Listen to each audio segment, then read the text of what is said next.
السلام عليكم، ازيكم يا بنات؟ عاملين ايه؟ فيديو جديد على قناة يوميات امان السيد. اخباركم ايه؟ يا رب تكونوا كويسين وباحسن حال. ايه رايكم بقى في طبق النهارده؟ بصوا، حاجه اخر عظمه وجمال.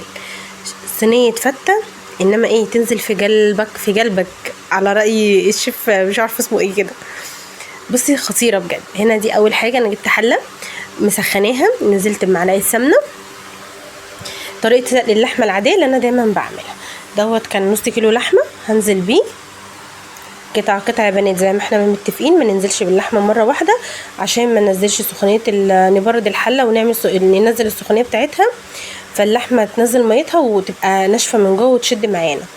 قطع قطع عشان تفضل الحله بتدخن كده زي ما انتم شايفين، ومحافظه على السخونيه بتاعتها. وبرده ما نقلبهاش غير لما نتاكد ان اللحمه خدت لون من الجنب اللي احنا منزلين عليه. يعني بصي، عشان الحله سخنه. بصوا لونت قوام ازاي، يعني بصي هوريها لكم.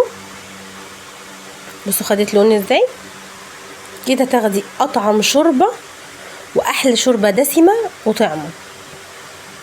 زي ما احنا متعودين نقلب واحده واحده كده على كل الاتجاهات، ونتاكد انها خدت لون كويس. صلوا على النبي بنات عليه افضل الصلاه والسلام. صلوا على النبي في الكومنتات.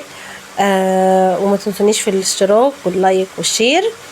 شيري لاصحابك كده ولحبايبك، واللايك لو سمحتوا. دي هنا طماطميتين مقطعه مكعبات، وبصلايه ورق لورا ورق لورا ومكعب مرق وفلفل اسمر وملح وشويه جوز الطيب وشويه كوبيبه صيني اللي هو البهار الحلو، يعني في دول العربيه اسمه البهار الحلو. نزلت بيهم برضو على اللحمه. وهنا ده الكرفس اللي انا مفرزاه زي ما قلت لكم، وشويه جزر. دايما بخلي الحاجات دي عندي متفرزه عشان لو مش عندي خضار في البيت. حتى الطماطم على فكره، يعني الطماطم انا باخد، يعني لو عندي الطماطم في البيت فريش باخد منها. ما عنديش، انا مفرزه طماطم زي ما هي كده، بغسلها وبحطها في الفريزر، يعني مش مضروبه، مدوره زي ما هي. برضو بسيبها كده للشرب.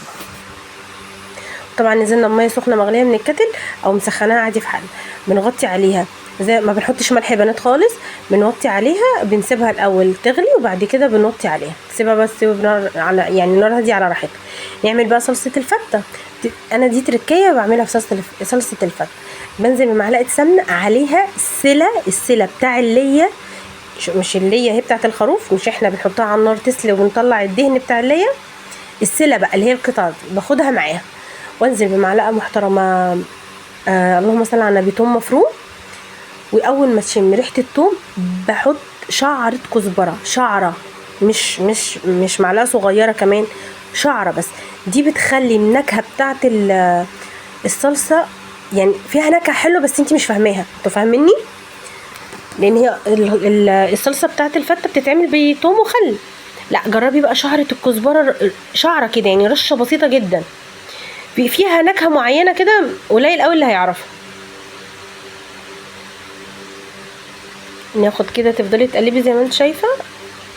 اول ما الثوم يطلع ريحته، بصوا يا بنات هتلاقوني دلوقتي بنزل بشعره الكزبره. والحركه بتاعت الليه دي برضو بتبقى طعمها فظيع جدا بصراحه. بصوا بصوا، ما كملتش اصلا ربع معلقه. وهطش بقى بالخل، واسمعي بقى احلى طشه وشمي احلى ريحه. يعني بجد بجد، يعني حاجه تحفه. يعني مفيش احلى من الاكل، انا من الاكل المصري والله. لا انا مش قصدي حاجه، يعني كل الدول اكلها حلو، وانا بحب اكلات من دول كتير، يعني من نوعيه دول كتير، في اكلات معينه كده بحبها وهعملها معاكم.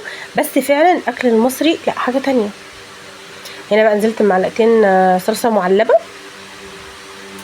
وانزل طبعا بصلصه معلبه، يعني ننزل بمعلقه سكر. خلاص بقت قاعده معروفه. انا هنا سايباها تشكشك كده شويه مع الثوم والبتاع ديت. انا هنا كنت حطيت على فكره معلقه سكر برضو، بس ما صورتش. رشه فلفل اسمر وشويه ملح.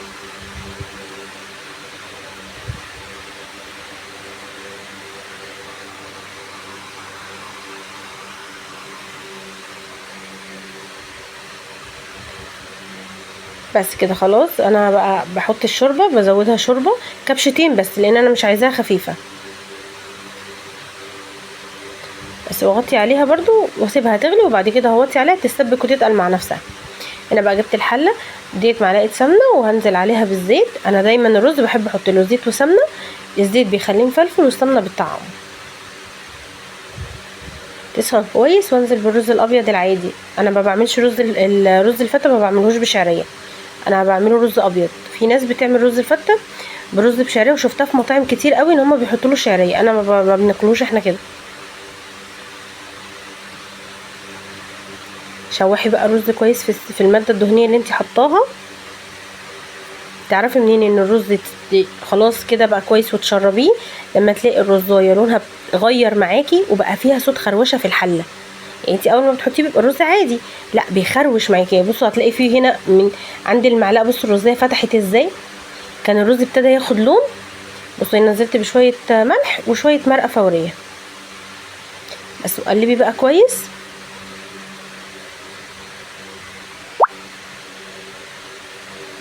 بس حتى انتوا هتلاحظوا ان وانا بقلب شكل الرز اتغير، مش زي ما انا اول ما حطيته. بصوا تحسوه انتوا باين ان هو مخروش، يعني مخروش يعني ايه، مفتل يعني مفرفر كده. هنا بقى اظبط ملحي في الشوربه وهقلبها وهاخد كبشتين وهزود بالباقي ميه على الرز يعني.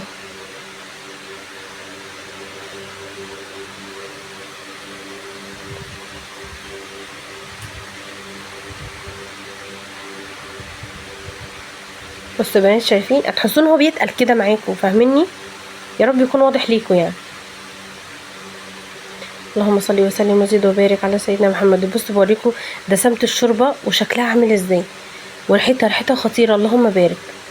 بصوا كبشتين بالظبط، وزودت بالباقي ميه عشان الرز معايا ما يغمقش، لونه ما يغمقش. انا طعمته بالشوربه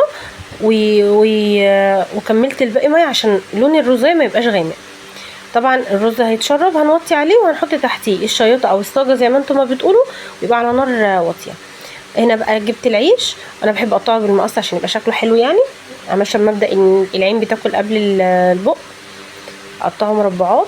ممكن برضو تحمريه في القلايه، او انا هتحمريه في طاسه زي ما انا هحمره معاكي دلوقتي، بحته سمنه وشويه ملح وفلفل اسمر وشويه كزبره، لو عايزه تحطي شويه كمون براحتك، بس انا عملت بملح وفلفل اسمر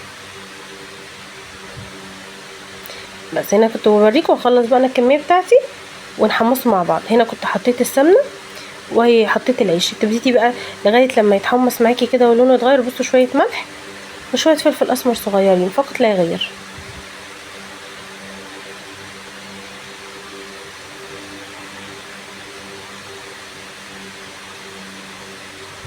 زي ما انتوا واضح قدامكم كده. يا رب يكون فيديوهاتي بتعجبكم، محتوايا كويس ليكم مفيد ليكم.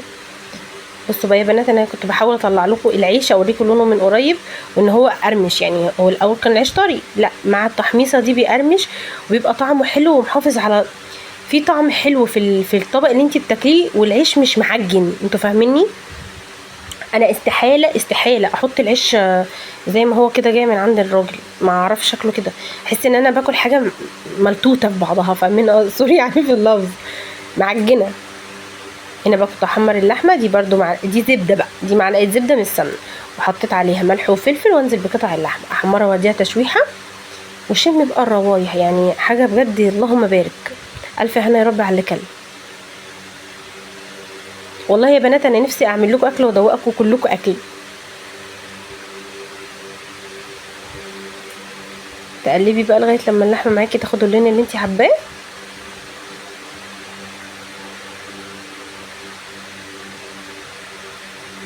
زي ما انتم شايفين كده.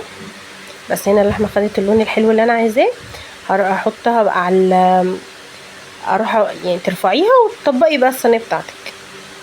هنا بقى هطبق الصينيه. بصوا يا بنات، هنا العيش خلاص طلع وانا حطيته، هي كبشه واحده شوربه بس يعني شفتوا، وكمان انا اقل من الكبشه، وبرده كبشه صلصه من الصلصه بقى اللي انت عاملاها. بصوا الصلصه تقلت ازاي، مش خفيفه.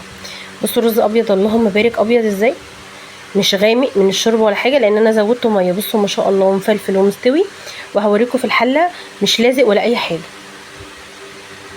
وهعمله معاكم في حله المونيا واوريكم ان الرز ما بيلزقش، يعني يعني حمصي الاول الرز في الماده الدهنيه كويس، استحاله يلزق معاكي حتى لو في حله الومنيوم، ولو في حله استانلس. على فكره انا بعمل الرز في حله الاستانلس عادي، اللهم لك الحمد، ما بيلزقش ولا اي حاجه. نزلنا بقى بالرز، انزل بقى بكبشتين كده صلصه 3. احنا بنحب الصلصه بتاعه الفته كتير، وبنحب الثوم في الفته في صلصه الفته كتير عامه. يعني انتوا هتلاقوني دلوقتي انا هعمل لها طشه الثوم بالخل واحطها عليها من فوق، احنا بنحبها كده. شويه صلصه بقى على اللحمه برده، ما تكتريش عشان يبقى شكل اللحمه باين كده وشكل الطبق حلو. بس دي بقى هنجيبنا معلقه سمنه ومعلقه ثوم، اتحمرت طش الخل، وانزلي بقى على الفته وشوفي بقى وكلي وذوقي واستطعمي وبألف هنا. وده كان فيديو النهارده، ما تنسونيش في الاشتراك واللايك والشير، ويا رب يكون الفيديو عجبكم وحاجه كده تفتح النفس وتجربوها وتقولوا لي ايه رايكم. اشوفكم فيديو جديد ان شاء الله على خير. مع السلامه.